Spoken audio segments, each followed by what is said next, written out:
Welcome to the Fit Strong Women Over 50 podcast, episode 89.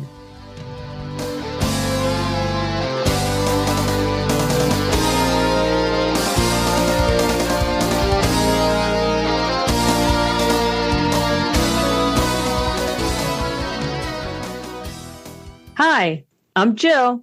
Thank you for joining us today. And I'm Chris. Jill and I are your co-hosts for this podcast and the founders of the Becoming Ellie community. We named our group Becoming Ellie because Ellie was the Norse goddess of aging who beat Thor in a wrestling match. Chris and I were inspired to be more like Ellie, fit and strong. You can find out more about the Becoming Ellie community and this podcast at our website, becomingellie.com. And Ellie is spelled E-L-L-I. Be sure to sign up for our newsletter while you're there. That way you'll know about new episodes and anything else that's new in our world. I think our listeners are really going to enjoy today's episode. We're talking to Marcia Moran about her amazing recovery from a stroke at the age of 54. Yes, she is an amazing woman and gives us lots of information. Let's go to the podcast. Marcia Moran was a successful entrepreneur. She owned a business consulting practice and was going strong. Suddenly, in 2014, at the age of 54, Marcia suffered a major stroke. She worked for several years to become whole. She never gave up. Over time, she learned to walk again, but Marcia struggled with aphasia, a language disorder. In August 2018, she discovered a technological breakthrough that minimized her speaking disability. Marcia created Stroke Forward because she felt there is a need to share hope to stroke survivors and their caretakers. Learning to become her own health advocate, one step at a time, and exploring holistic methods for healing are keys to her recovery. She became a health and wellness coach to stroke survivors and their caregivers. No one truly understands stroke until it happens to you. Marcia lives with her husband, Jim, 2 very loud cats, and 2 birds near Washington, D.C. And I understand her cats' names are Dana and Ellie. Ellie named for the Norse goddess of aging, which is very cool. Just had to say that. Marcia holds a BS in political science and an MBA. She also earned a certificate in Well-Being Foundations of Personal Transformation from the Personal Transformation and Courage Institute in Virginia. She volunteers at Brain Injury Services, supporting their Speakers Bureau program. Welcome, Marcia. It's wonderful to have you with us today.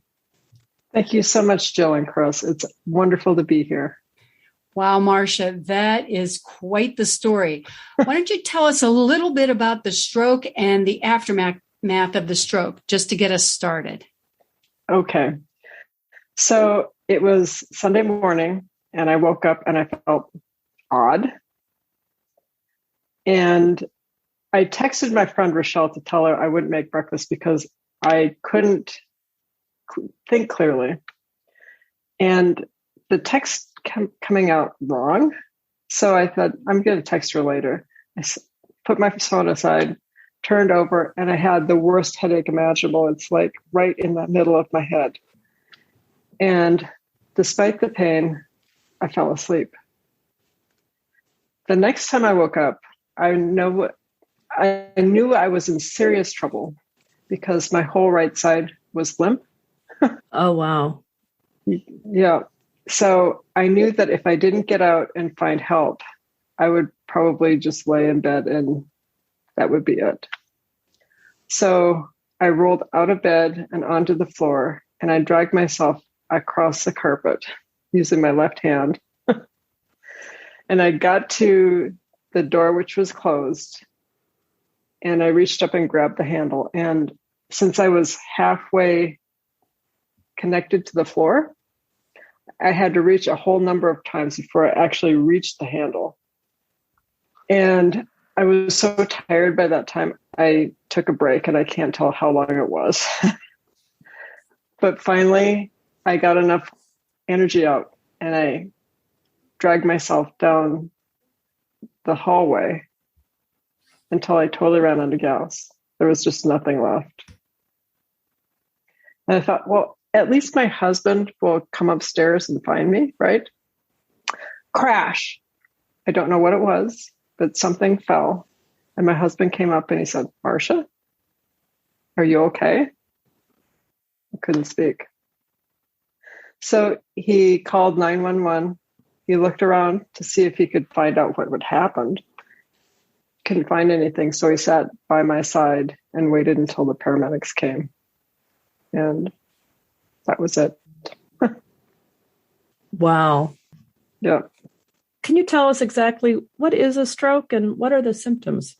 I mean, you obviously just told us the dramatic ones, that you couldn't move or feel your right side and you couldn't speak. But What other symptoms are there? So there are essentially three kinds of stroke. So one is a TIA, that's a mini stroke, and you don't have any symptoms afterwards. There's also the ischemic stroke, and that's when a blood clot is up in the brain and it stops the blood flow. And 87% of people have ischemic strokes. And then there's the third kind of stroke, which was a hemorrhagic stroke. And that's when a blood vessel bursts in the brain and you have loss of blood because of that. Okay. So that is sort of similar to an aneurysm or related to an aneurysm? That's exactly it. So if you've got an aneurysm and it breaks, then you have a hemorrhagic stroke. Okay. You mentioned in your story that you had to learn to walk again. And how did you recover your ability to walk? It took a long time. I was actually in a wheelchair in the rehab hospital, and they got me up with a cane, and they walked me around the room that they have in the rehab hospital. And by the time I left, which was 2 weeks, I could use a cane. But walking is very different because it's something that everybody does every day, and you don't really think about it. I had to think about pick up your right foot, move it forward, set it down.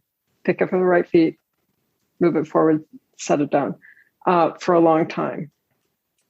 And when I got that done, I had to remember that the arm moves too, right? So when I didn't have to think about the foot moving, I thought, arm forward, arm back, arm forward, arm back. Okay. So when I finally got that, I could say, okay, now I have to move my hand. So it was a long process. And I'm going to say that it took me 1.5 years before I finally walked normally again. And normal is a misnomer because my foot actually doesn't feel quite right yet. Okay. But it looks like I walk right. All right. So it looks like, so you're moving in a way that looks like normal or correct walking, but It doesn't actually feel quite right. So do you still think about every step? No, okay. I don't. Yeah. So you had 2 weeks in rehab and then they sent you home? Yes. And then I had 6 weeks of in-home health care. I had 2 weeks off, and then I had 6 to 8 weeks of rehab hospital work. Okay. So they were treating me as an outpatient. Okay. And after that was finished, I hired a physical therapist, and she worked with me for 1 year because I didn't feel like I was normal yet. Yeah. Right. Whatever normal is. So she worked with me on everything. I can work, or I can go on a balance beam now. Oh, wow. But it's only 2 inches off the floor. But still. Even so. Yeah. Yeah. So she taught me how to walk backwards again. She taught me to hop again. So none of these things I could do after the stroke. And it took so much longer than I expected to regain them. And I think that's something I guess is important to know, is that everything takes longer when you're in recovery than you think it will. Do you think that because you were so young, relatively speaking, when you had the stroke, that the people who were treating you are used to dealing with older people and maybe not thinking you actually wanted to get completely back to normal? So 75% of the people who have strokes are, I'm going to say 60 and older. The other quarter of people, or maybe a third of people, are from pre-birth to the 60 age group.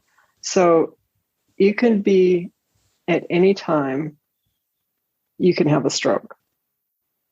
And in fact, my stroke they had no idea that I would have a stroke. It has to be 1 to 2% of people have a carotid artery tear like I did. And they have no idea why I had it. Oh, wow. So it's not like something you could have said, hey, I'm prone to this. Yeah. Well, surprise certainly wouldn't be the right word, but and I can only imagine when you're actually having the stroke and immediately afterwards, you can't really even identify what's wrong. Well, so I had the stroke and I didn't know I was having one. I knew something was wrong, but I didn't actually know it was a stroke until paramedics said anything about it. I see. And my husband didn't know. So I think people need to be aware of the acronym BFAST. So B is balance, E is eyes. So if your eyes are out of focus, you may be having a stroke. F is for face. A is for arm. So if you can't move your arm up and down, maybe you're having a stroke. S is for speech. And T is for time. Call 911. Time to call right away. Okay, so that was, I actually meant to come back to, because we sort of skipped over. Yeah. You told us what the different types of strokes were, but not what the symptoms were. So This would be what we should be looking for. So it's be fast. That's a good way to remember it. If I can remember what all those initials stand for. Right. Yeah. I have heard of the face before, like your smile is crooked. Yeah. Can you just say that again? So be fast. B is for balance. Are you out of balance? Okay. E is for eyes. So if you have vision that is blurry in one or two eyes, that is a sign that you may be having a stroke. F is for face. Like Chris said, if one side is drooping down, that's a sign. A is for arm, and I say it's also for legs. So if you can't lift it all the way, something's obviously wrong. S is for speech, and T is for time. Call 911. Okay. All right. Thank you. Yep. I think that's important enough to repeat. Thanks. What is aphasia and how did you overcome that? So aphasia is a speech disorder. And about 40% of people who have strokes have aphasia as well. And the National Aphasia Association says that if you're not cured by 3 months, you probably will have aphasia for life. Ooh. Yeah, I didn't like that. So I had aphasia. I had it more than 3 months. I didn't like it. And I figured out that I will find whatever there is out there that will help me get rid of it. Now, was I sure there'd be a way around it? Not exactly, but I was 2 years after my stroke. I was trying to run again. I fell and dislocated my elbow. Oh. My husband took me to the hospital and they gave me morphine. Okay. And the morphine, I was so clear when they gave the morphine, I could talk normally. What? You're kidding. Right. How did that happen? I don't know.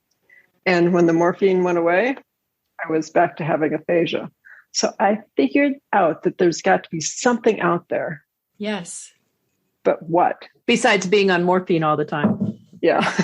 And I was told in no uncertain terms that would not happen.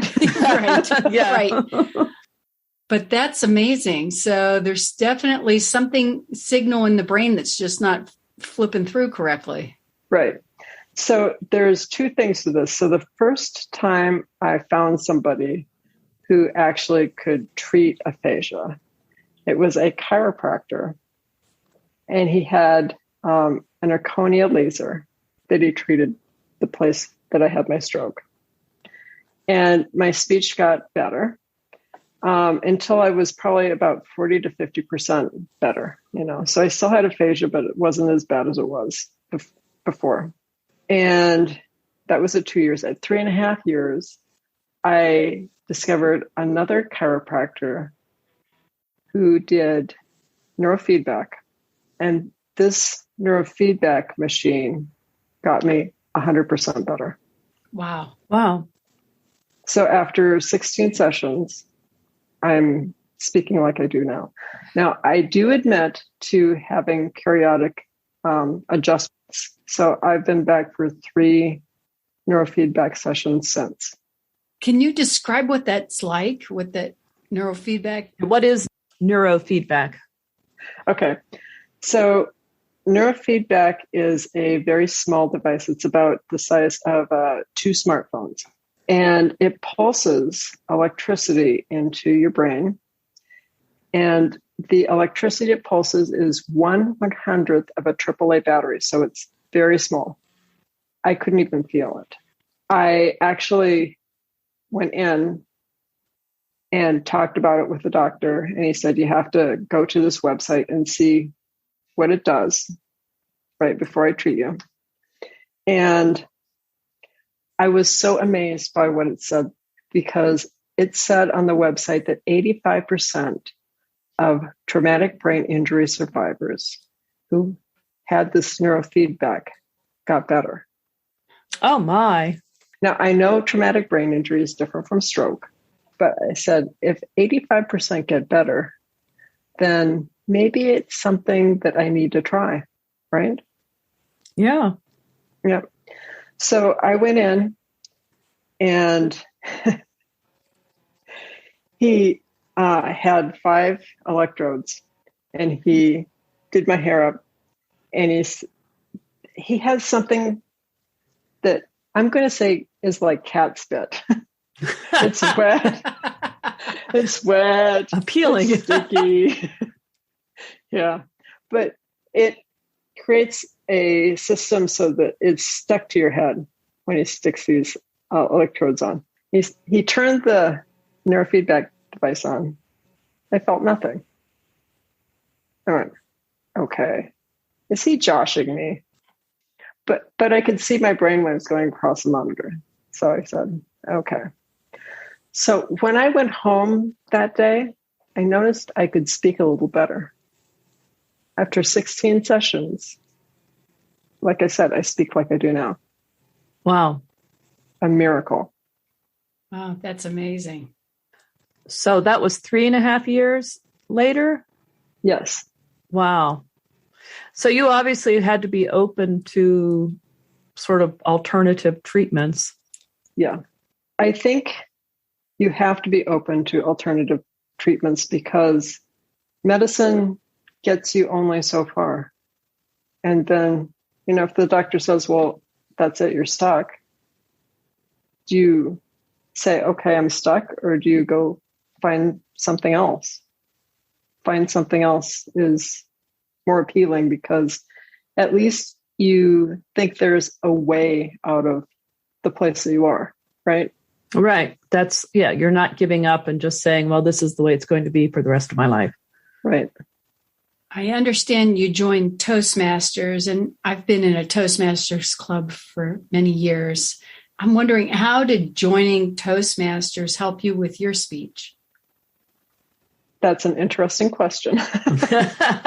So first of all, it's nice to meet you, fellow Toastmaster. I don't know if it really helped me much at first. So I was part of Toastmasters for 7 months before I gave my icebreaker, which is the first speech you give. And I wasn't speaking very well at the time. So although I had my speech prepared and I practiced it and I could give it at home, I didn't know if I could give it in front of other people, right? Right. So the day of the Toastmaster speech came. The president called me up to the front of the room, and I said the first sentence. Woohoo! I started the second sentence and nothing. I started the second sentence 6 times before I finally was able to get through it. I finished my speech and sat down, and I felt so wonderful. Not because the speech was great, because it wasn't, but because I'd actually stood up and gave my speech. And except for that small glitch, it went really well. Oh, that's great. Yep. So it was definitely a confidence builder. Yep. Yeah. So after neurofeedback, I had a place to practice my speeches, and I felt really comfortable and got to the point where I didn't need to pre-prepare. So if we needed a speech just on the fly, I'd raise my hand and go from there. Oh, you're awesome. That's great. Yeah. Wow. Very impressive. I confess, I was just going to skim your book in preparation for our talk today, but I kept getting caught up in your story. So I haven't actually finished reading it, but I will soon. So I'm going to tell our listeners that Marcia's book is compelling. So you have the book, but what exactly is Stroke Forward? So Stroke Forward is a name that I thought of early on. And it began as a name for my book. And it became my website. And now it's actually a place where I have my life and health coaching practice. So it's all encompassing. Okay, so it's the book, the website, your coaching practice, Yep. Everything. Good. It's a great name, and the book is excellent. It's very enjoyable to read. Yeah. Well, thank you. You know, it's amazing what you have been able to go through. Like, how do you keep yourself healthy now? I try to eat right. Okay. This has been a challenging year and a half Yes. with COVID. And I have not eaten as well as I should have, but I try to eat right. I try to go out for walks every day if it's not raining or 90 degrees. Draw my limit there. I work out some, not as much as I should. And by making sure that I am at least getting some exercise, I'm eating mostly healthy foods. That does a lot for making sure that my health is good. Maybe not great, but good. I don't drink a lot. I don't smoke. I think it's amazing that I don't do fast food anymore. Yeah. That when you say eat healthy, somehow fast food doesn't go together with eating healthy. Right. I have to agree with you. So my sister had a stroke last fall, and she was lucky in that the consequences weren't too severe afterwards. But so I asked her if she had any questions for you. And if you don't mind, I'm going to ask you. She sent me a couple. Okay. She wants to know, is she going to have to be on medicine for the rest of her life?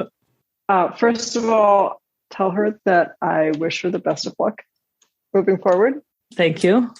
So she does have to be on medicine the rest of her life. Okay. So she needs to be curious about what medicine they put her on. So the reason I say that is because they put me on something to get my cholesterol down. I didn't have cholesterol. So I don't know why they put me on that. I think it's default. Yeah. Right. So when I saw my doctor, I said, this isn't right. And I don't think I need this. And he says, you're right. But when I asked about the other kind, he said, you really need to stay on that. It's not because that you have high blood pressure, but you have a piece of tissue here that is damaged, and it's not as maybe succinct as it should be. So you always need to be on your medicine because it's always going to be this way. It's broken. Okay. That makes sense. So yes, you have to take the medication, but certainly know what you're taking and ask. Right. And by being more in shape, so I don't have high blood pressure. So maybe by being more in shape, I can reduce the amount that I'm taking. So it's very small. Okay, good. She also asked, why is depression so severe afterwards? That is an interesting question. And I unfortunately can't tell you because I didn't have depression. Okay. I will say that I think 66% of stroke survivors do have it. So it's very high. And I can't tell you why. Okay. Oh, and so her final question was, she rode her bike for the first time. So this is about 9 months ago or 9 months later. And she immediately fell off her bike. Okay. And she wants to know, will her balance ever return? Yes, but she has to practice every day. So that's one of the things about I go walking every day. That's because it makes sure that I am keeping what I've gained there. Right. So it's like when you've had a stroke, it's like a jungle, and you have to whack your way through the jungle the first time. And every time you go through, you wear a deeper groove, and suddenly you notice that hey, somebody's going through this place every day. Well, then if you stop, the leaves and everything grow back. So that's probably what neuroplasticity is like, right? Right. So you go through there and you walk through your jungle every day, and you get better and better and better. Well, all of a sudden, if you don't go for a day, well, 1 day is okay, but 2 days is not okay, right? Yeah. Because the leaves and everything start growing back up. Okay, that's a great analogy. I love that analogy. Yeah, I can really relate to that. Yeah. Yeah. I'll tell her your answers. I also I'll just send her your book as well, because that might be helpful to her. Yeah. So the reason I say that you have to work out every day is because it's true. You have to work out every day. And the things that used to be easy for me to do, and like walking or running or whatever. So I still don't run. Right. But you did run before the stroke. I definitely ran before the stroke. When I fell down and dislocated my elbow, I kind of said, I think that's enough for now. Right. I don't blame you for that. Yeah. But if she wants to do things, like it took me 5 years of kayaking to kind of get back to the way it feels right again. And so if I went kayaking and thought, well, this doesn't feel right, and gave it up, that's sad for me because I used to love it. Right? Right. So you do kayak now? I do kayak. Excellent. That's cool. But 5 years to be able to do it successfully. Yeah.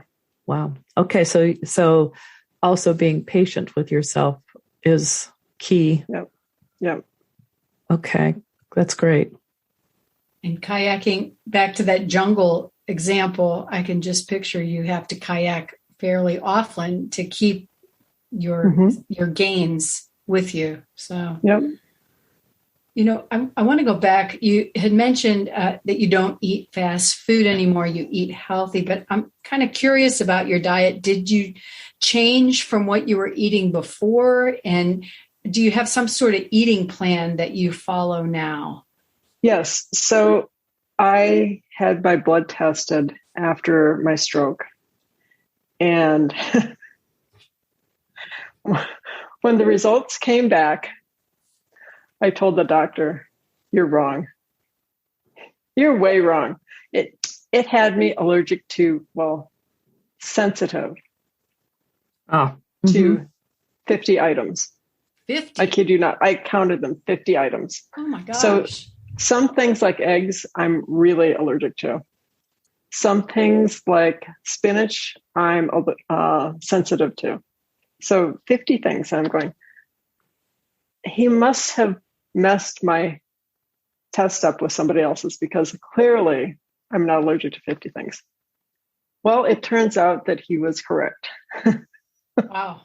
So I asked him, well, if I'm allergic to these things or sensitive to these things, what do I buy? And he says, anything that's not on this list. I'm going, thank you.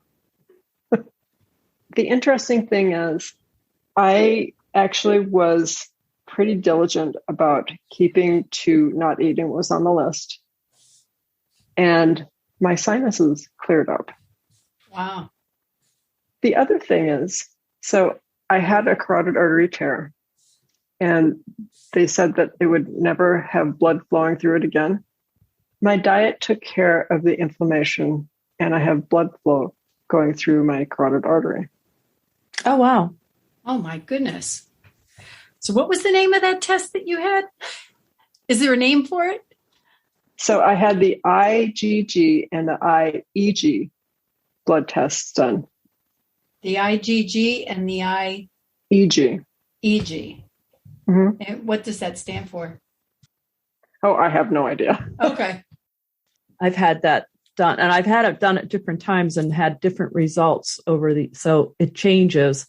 Really? Yeah, I had it done, years ago, and I was told I was sensitive to a number of things. And then I had it done a couple of years ago, and it came back with different things.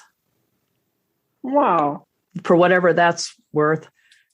I don't know what it means, but it's like, oh, okay.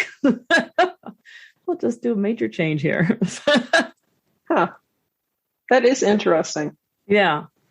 So I don't know, and I'm assuming, so you've said you walk every day and you continue to work on being fit.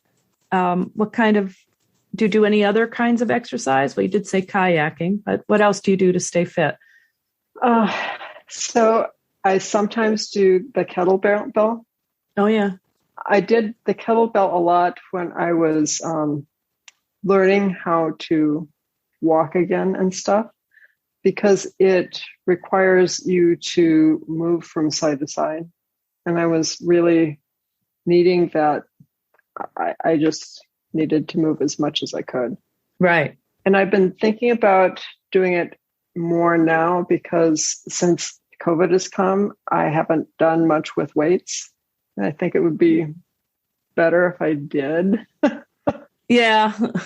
Yeah. So, and along the same lines, I probably need to work on my muscles because clearly I've lost a lot of muscle and gained a lot of fat. Regardless of whether stroke or not, all of us are supposed to be doing strength training as we get older, so we don't lose our muscle. Yeah, I heard that podcast loud and clear. Oh, the one with Gail Lind, where we talked about this strength training. Yeah, that was a motivating episode, wasn't it? Yes, it was. Most of our listeners are women over 50, and, we're all trying to stay fit and strong. And I'm just wondering, do you have any specific advice for us? You need to exercise, I say every day, if you can. You need to eat right. And by that, I mean whole foods.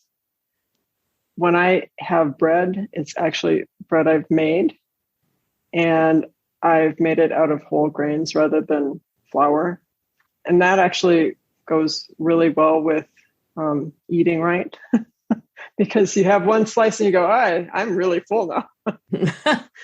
I just heard someone saying that not only do they make their own bread, but they're now milling the grain to have hand hand-milled grain for their bread. Huh. Well, that's interesting. Yeah. I wonder how they do that. Yeah. So during the summer, I go down to the farmer's market and buy my food, stuff like that. All right. Well, if our listeners want to find out more about you or access your services, where can they find you? They can go to strokeforward.com. That's strokeforward.com. And if they want to email me, it's Marcia, Marcia @strokeforward.com. Great. We'll add links to that in our show notes. Marcia, thank you so much for being here today. We really appreciate you being a guest and being on here and being so open with all of the, situation and the way you've been able to recover. It's really amazing. Just wonderful. I really appreciate you sharing the book with us as well. It's my pleasure, Chris. Oh, well, thank you. Yes. Well, and I'm going to go finish reading it because it's a good story. You did a nice job. Right. Well, inspirational. Thank you so much. Bye-bye now. Bye. Bye-bye.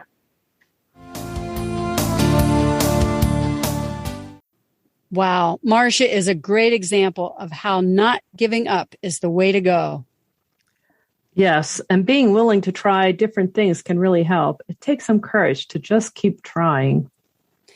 Yeah, I think I was really impressed with the number of different doctors and type of doctors that she went to increase her abilities and her recovery. I mean, she really stuck with it. Yeah, and to be patient because, she spent years recovering, really. It's easy, I'm sure, to become very discouraged and feel like quitting, but she kept at it. Right. Yeah, you can't get frustrated. I guess that's one of the lessons we learned today.